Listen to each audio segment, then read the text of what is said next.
Example 5.8. A 40 feet times 32 feet office area has an estimated cooling load of 78,200 BTU per hour. Air is to be supplied from a fan coil unit FCU through a rectangular ducting system. The air diffusers are of rectangular type with a rate of 450 CFM. The maximum height of the rectangular ducting is 16 inches. Use the equal friction method with friction loss is equal to 0.1 inches water gauge per 100 feet to design a suitable ducting system for the office area. The fan coil unit FCU is to be located at the middle section of the width of the room. The first step is to determine the cooling load. However, the value for the cooling load already been given by the questions, which is 78,200 BTU per hour. Next, we are going to calculate the supply condition in CFM. It can be calculated by using the formula of room sensible heat in BTU per hour, which is representing the cooling load in this question, divided with 1.09 times delta T diffusion in degrees Fahrenheit. The value of delta T diffusion that will be used is 22 degrees Fahrenheit. And we are going to get the value for the CFM is equal to 3,261 CFM. Now, we are going to determine the number of diffusers for the office.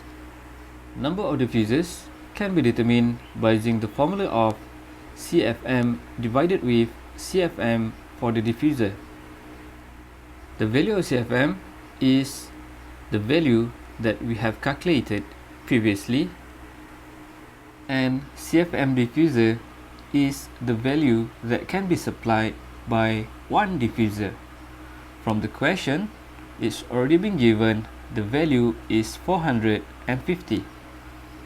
Now, we are going to divide the value of 3,261 with 450. We are going to get the value of 7.25. We need to round up this value so that we can get the exact number for the diffuser. You may choose 7 number of diffusers. However, it will result in insufficient supply to the office area. Thus, the suitable number of diffuser for the office area is approximately equal to 8 diffusers. Next, we need to recalculate the new supply CFM. 8 number of diffusers times with 450 CFM per diffuser will be equal to 3,600 CFM. If possible, choose the value that will produce an even number of diffuser, and the number of diffuser should be greater when we are applying round up method.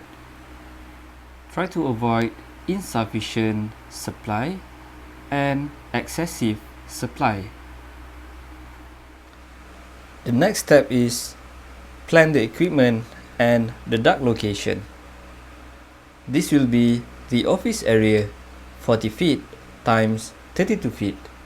We are going to place the fan coil unit at the middle of the room width according to the question.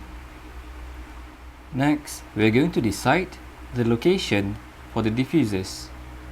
Once we have the diffuser arrangement, we can now calculate the horizontal throw and vertical throw of the diffusers. For horizontal throw, since the air will be supplied through two sides of the diffusers, we can get the number of sides supplied will be 8. And we know the horizontal distance for the office is 40 feet. Thus, horizontal throw is equal to 40 feet divided with 8, and we are going to get 5 feet. The vertical length for the office room is 32 feet. And there will be 4 sides of diffusers involved in the vertical throw. Thus, the vertical throw will be 32 feet divided with 4, and we can get the value of 8 feet.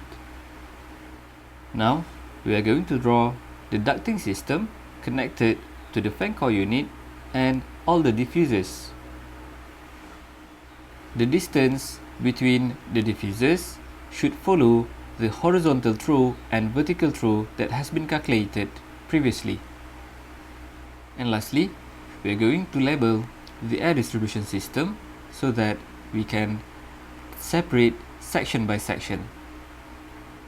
Once we complete the floor plan and the air distribution system, next we are going to determine the pressure loss due to friction, and we are going to determine the duct size.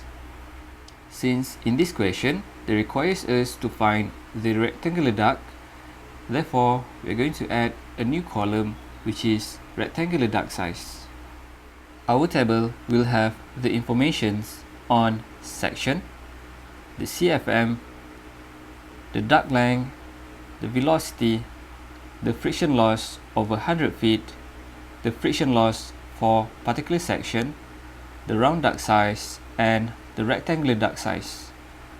Similar approach as the previous example will be used to find the section, CFM, duct length, velocity, friction loss per 100 feet, friction loss for the particular section, and the round duct size. A slight difference may be found to the section AB, where the information that we have is 3600 CFM and the friction loss is already been given by the question. These values will be used to find the velocity and the round duct size from the chart. The duct length can be retrieved from the floor plan. And once we know the friction loss per 100 feet, we can calculate the friction loss for the specific section. Once we have the values for the round duct diameter, we are going to find the equivalent rectangular duct size. We are going to refer to this chart. The value 23 inches diameter is in between the value of 22 and 24 inches diameter, and the limitation on the rectangular duct height will be 16 inches. Once it intercepts with the 23 inches diameter curve, then we are going to move to the other side of the rectangular duct. Now we can have the equivalent round duct sizes for the rectangular duct is 16 inches times 28 inches. Similar method will be used to solve the rectangular duct column. And lastly, we are going to total up the values of friction loss for each section, which the sum of this column.